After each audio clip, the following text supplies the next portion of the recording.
कोलाहल र व्यस्त जीवनबाट टाढा प्रकृतिको काखमा लुकेको एउटा यस्तो पवित्र भूमि जहाँ पाइला टेक्ना साथ मनमा अद्भुत शान्ति र ऊर्जा महसुस हुन्छ।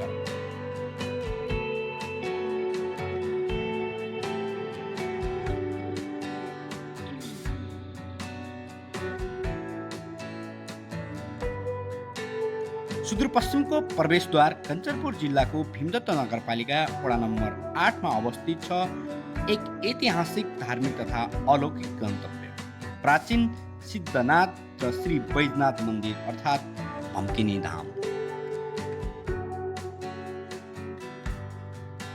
चुरे पर्वत श्रृङ्खलाको फेदीमा चारैतिर हरियाली र घना जङ्गलको बीचमा रहेको यो धाम केवल एउटा मन्दिर मात्र होइन, यो त योग ध्यानका लागि एउटा सिद्ध भूमि हो। प्रापूर्व कालदेखि नै सिद्ध पुरुष र साधु सन्तहरूले यहाँ तपस्या गरेको इतिहास छ। यो भूमिको सम्बन्धमा द्वापर युगसँग जोडिएको जनविश्वास छ। भनिन्छ पाण्डवहरू आफ्नो गुप्तवासको कठिन समयमा यस जङ्गलमा आइपुगेका थिए। प्यास मेटाउनको लागि पानीको खोजी गर्दा यहाँको जमिनबाट पानी भक्कानिएर अर्थात् उम्लेर ठुलो वेगका साथ निस्केको थियो। जमिन यसरी भक्कानिएको हुनाले नै कालान्तरमा यस पावन भूमिको नाम भम्केनी र पछि भम्किनी धाम रहेको हो। आज भम्किनी धाम नेपालकै एउटा ठुलो धार्मिक र पर्यटकीय केन्द्रको रूपमा विकास भइरहेको छ।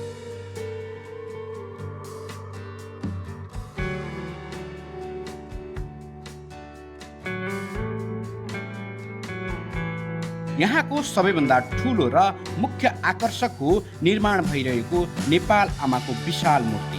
देशका साबिक 75 वटा जिल्लाको प्रतिनिधित्व गर्ने गरी देशबाट सङ्कलन गरिएको करिब 25 टन तामा र पित्तलको प्रयोग गरेर यहाँ 75 फिट अग्लो नेपाल आमाको मूर्ति बनाइँदैछ।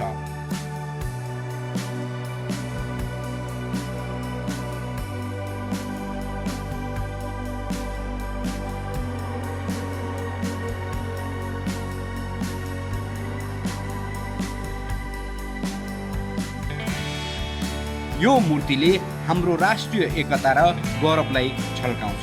यति मात्र होइन, सुदूरपश्चिमका 9 वटा जिल्लाको प्रत्येकको स्वरूपमा यहाँ 9 वटा पवित्र कुण्डहरू निर्माण गरिएका छन्। यी कुण्डमा गरिने स्नान र दर्शनले मानव मनको विकारहरू पखालिएर पुण्य प्राप्त हुने धार्मिक जनविश्वास छ। महेन्द्रनगर बजारबाट करिब 8 किलोमिटर उत्तरतर्फ पर्ने यो धाम पुग्न यातायातको सहज सुविधा छ।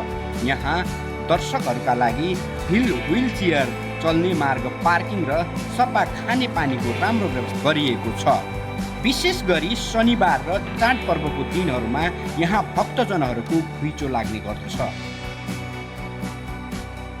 यदि तपाईँ शान्त वातावरणमा ध्यान गर्न वा मानसिक शान्ति प्राप्त गर्न चाहनुहुन्छ भने हप्ताका अन्य दिनहरू यहाँका लागि निकै उत्तम मानिन्छ। यदि तपाईँ पनि प्राकृतिक र अध्यात्मको अनुपम सङ्गमलाई नजिकबाट निहाल्न चाहनुहुन्छ भने एकपटक अवश्य पुग्नै पर्ने ठाउँ हो भम्किनी धाम। आउनुहोस्, यो पवित्र भूमिको दर्शन गरौँ र आफ्नो जीवनलाई धन्य बनाऊ। धन्यवाद।